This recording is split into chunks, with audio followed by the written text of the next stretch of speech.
Nah, jadi ini sekali lagi ya kawan-kawan, saya infokan, ini pelanggan saya ini apes ya.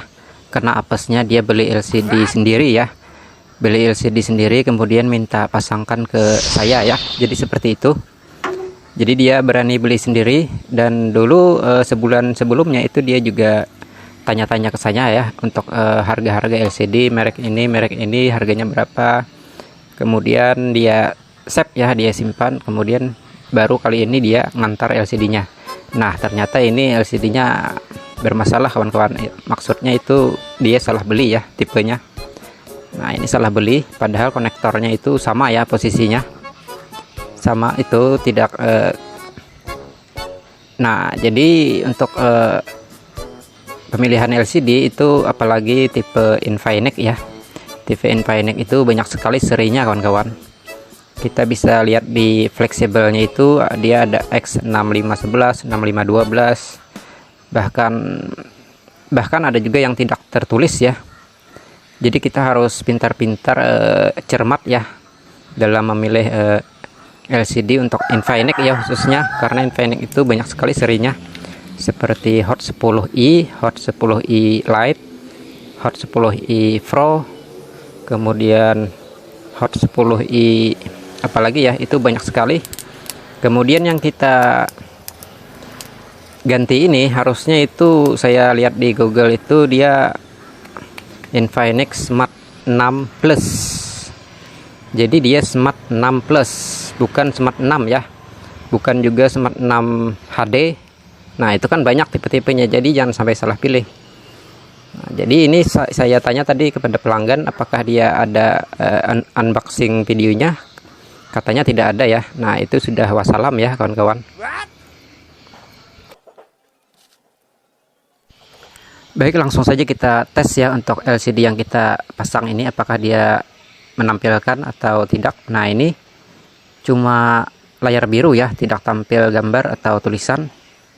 Karena wajar ya, karena dia bukan pasangannya, bukan tipenya. Jadi dipasang itu seperti ini ya. Dia blank biru.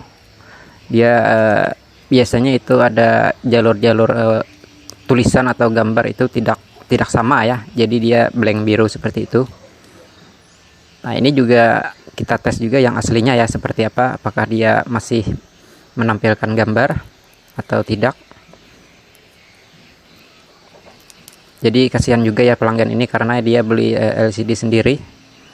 Dan untuk LCD yang dibeli itu merek LF itu bagus ya kawan-kawan, itu tingkat level medium ya.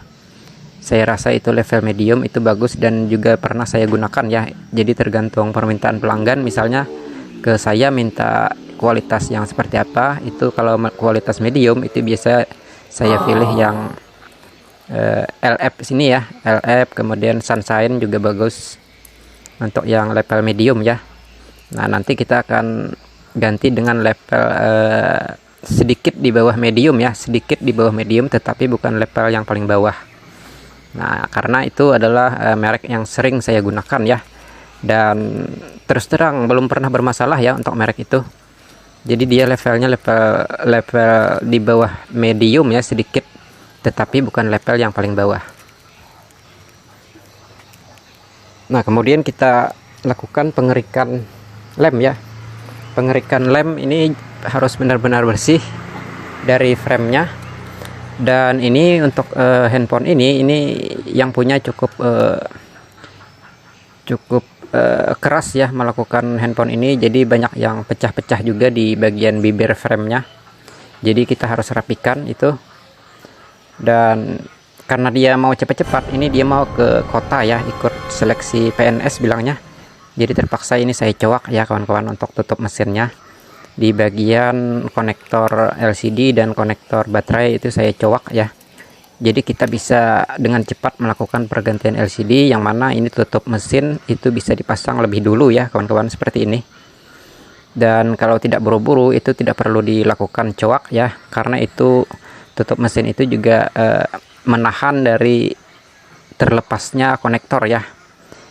Nah, ini juga perlu diperhatikan kawan-kawan untuk lubang-lubang baut ini jangan sampai terlalu kencang ya untuk bautnya, karena bisa saja menembus, atau salah pemilihan baut yang agak panjang itu bisa menembus dan merusak LCD-nya ya.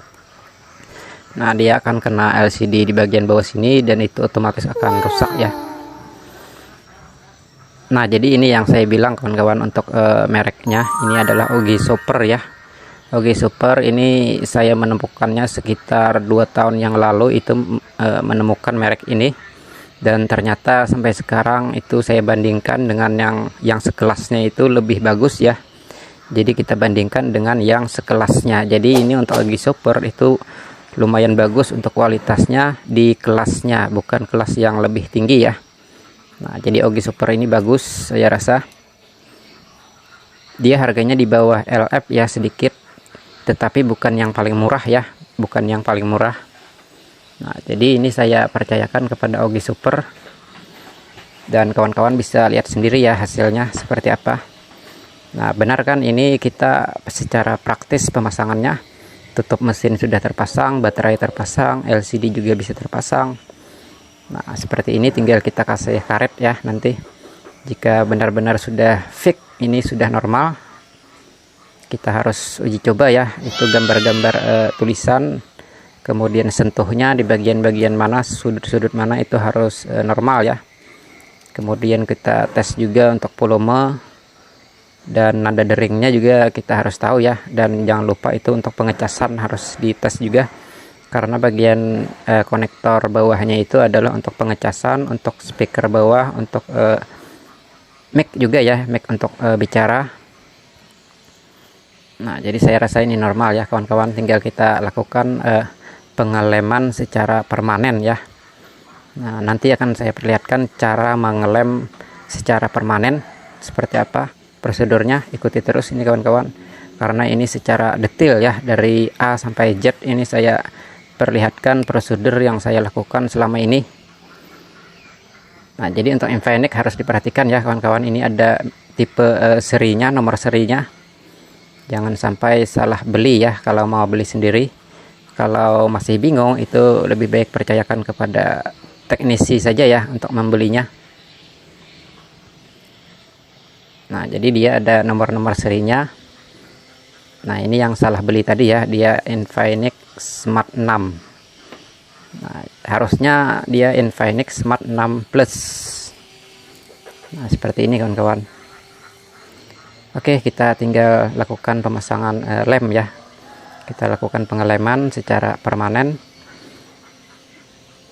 Nah, jadi untuk lemnya jangan sampai tertutupi bagian sensor ya, sensor dan lampu LED untuk pengecasan. Dan ini kita raba juga ya apakah panas atau tidak, karena saya pernah juga menemukan ini untuk bagian bawah itu terasa panas over ya, jadi hati-hati.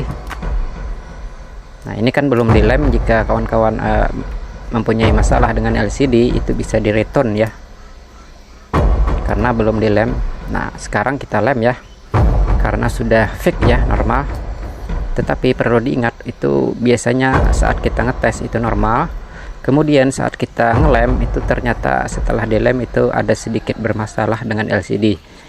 Nah, itu juga bisa terjadi ya kawan-kawan, itu ada tracknya, dan tracknya itu ada di video saya sebelumnya ya, untuk pengetesan LCD untuk bisa return ya.